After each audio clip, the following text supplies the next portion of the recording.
Okay, good to get a win. Really appreciate the crowd and their support. I thought the guys did a great job. What courage it took for them to go out there today and the way that they handled it.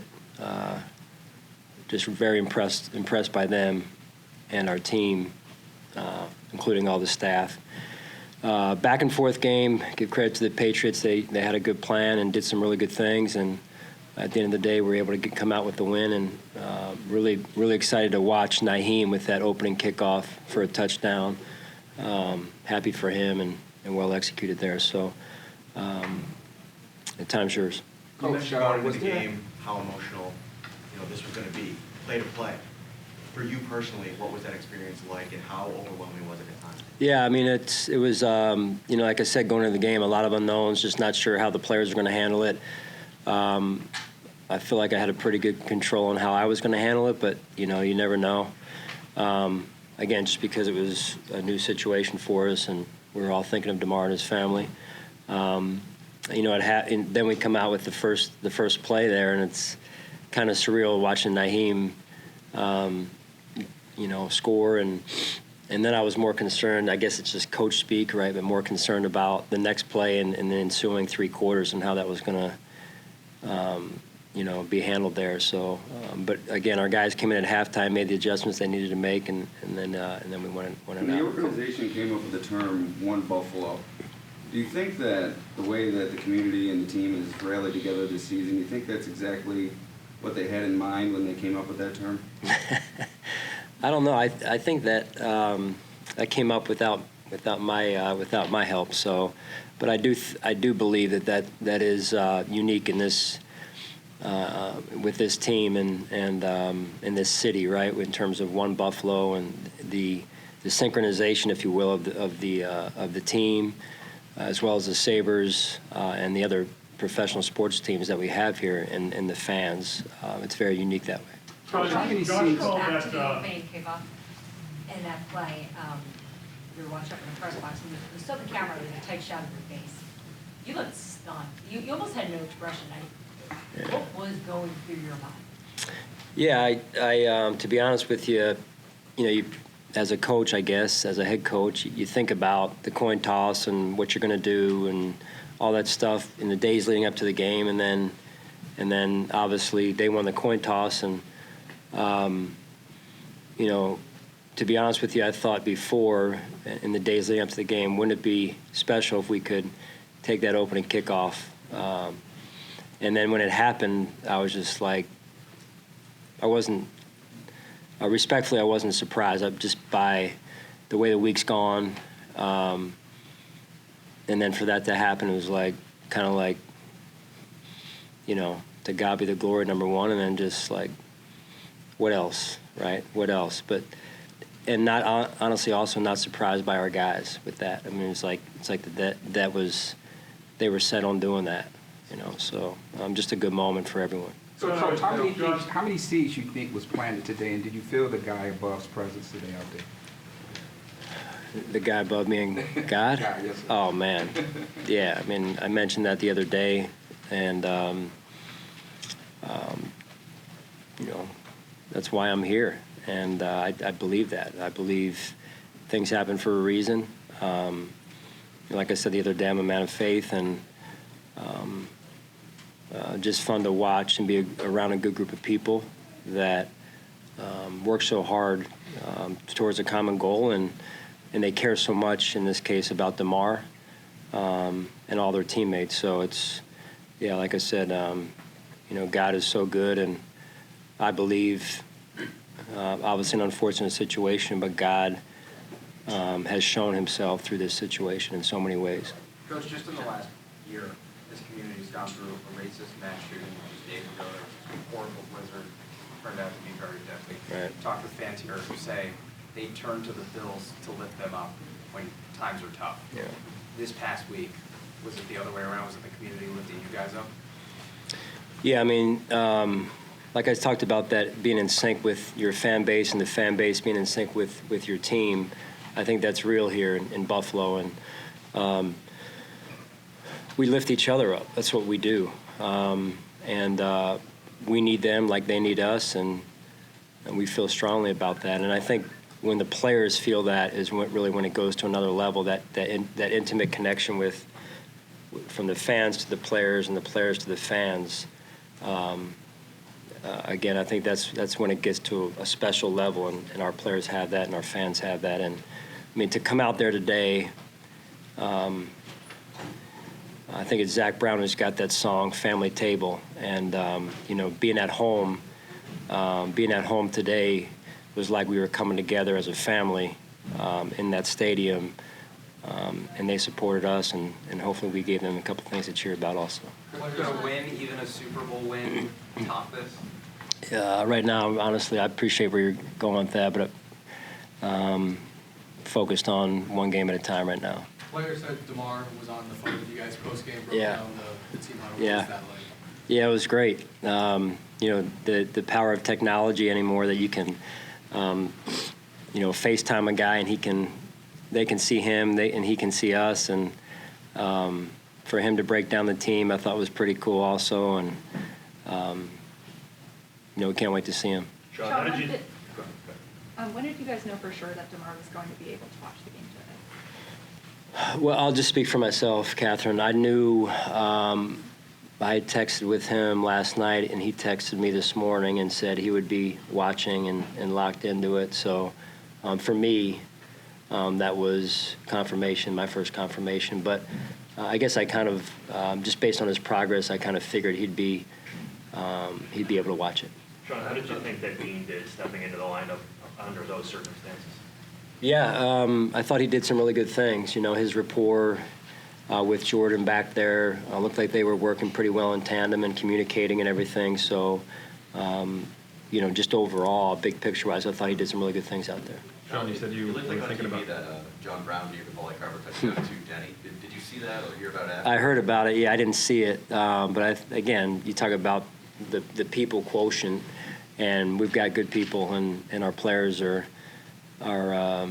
guys that do things the right way. And for that to be on John's mind, I mean, I don't know John's numbers over the last year and a half, just overall in terms of what passes he's caught, what touchdowns he's caught. But for him to make that play, number one, I mean, this is a guy that hasn't played in a number of weeks, and that was a difficult play to make, and he made it. And then to have the wherewithal to go to the sideline 15 seconds later and hand the ball to the trainer, I think says a lot about who he is. Sean, you said you were thinking about it in the week leading up. If you had won the toss, what would you have done? Deferred or taken the ball? We were going to defer. Yeah. Sean, I probably shouldn't say that to you guys. But. Sean, any thoughts before the week of, I know it's a playoff week, so it's tough. Any thoughts of maybe getting back down to Cincinnati and seeing Damar the next day or two? I'm letting everyone else let me know on that, and we'll do the right thing. And I think we'll know in the next couple of days here what that is, and that's really the important thing for us, is to do the next right thing, and whatever that is for Damar, that's what we'll do. Sean, Trinidis told us that Damar texted them last night at 8:30 in the morning and said he was sorry for putting you guys through.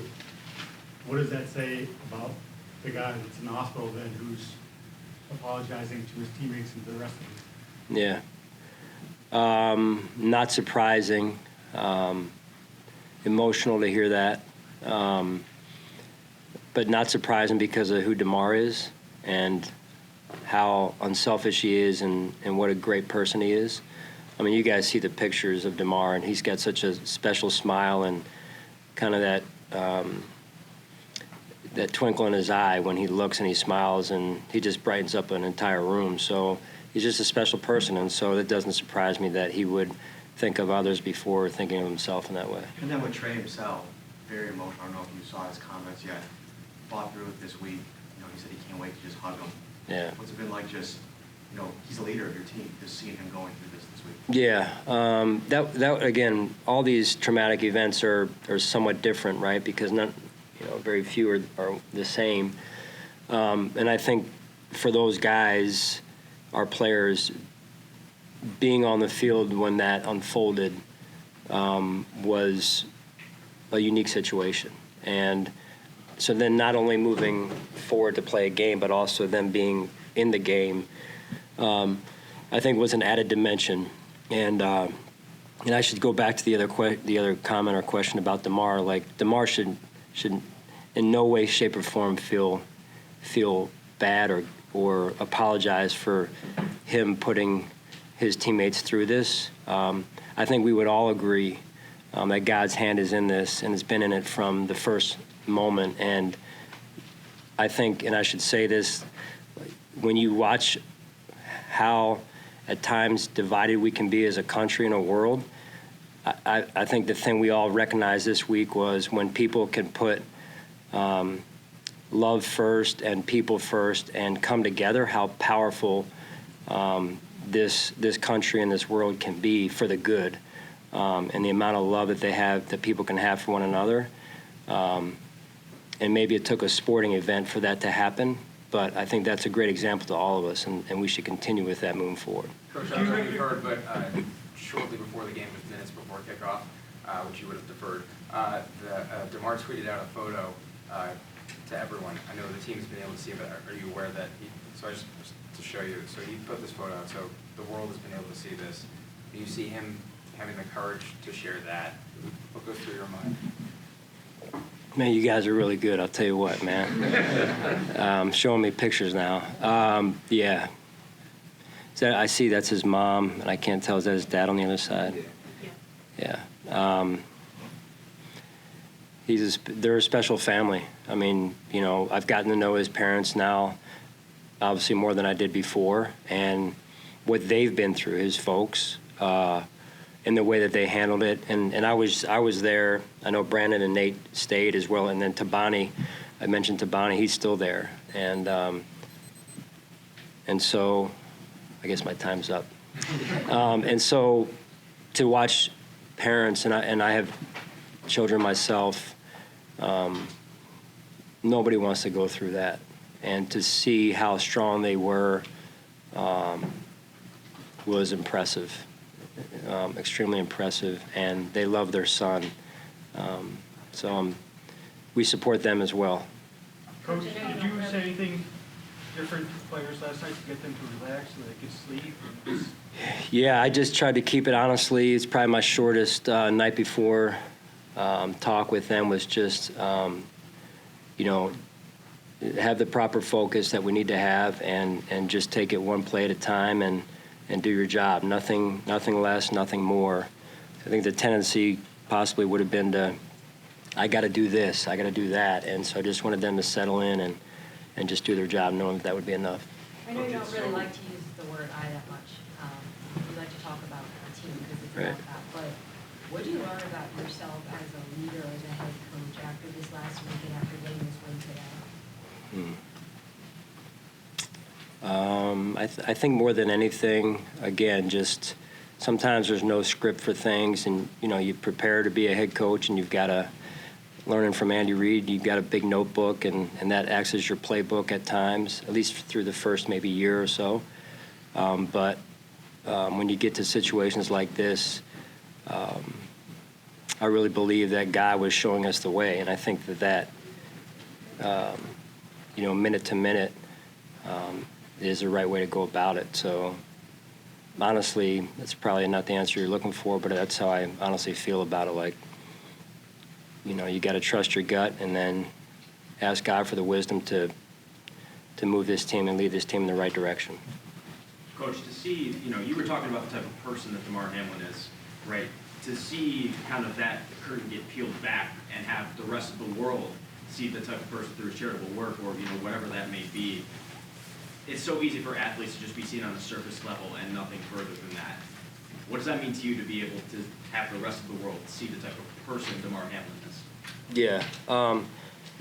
I'm sure I speak for every coach out there that would want the same thing in a, you know, obviously under good circumstances, under better circumstances and situation, for people to really see the true character of these athletes, all of them. Because they're real people, and they have real feelings, and they have real lives behind them and families. So I think some of the as good as you guys are and some of the things that you put together to document some of the athletes' lives behind and off the competitive field and out of the competitive arena it helps with that, and I think they deserve that. All right, thanks guys.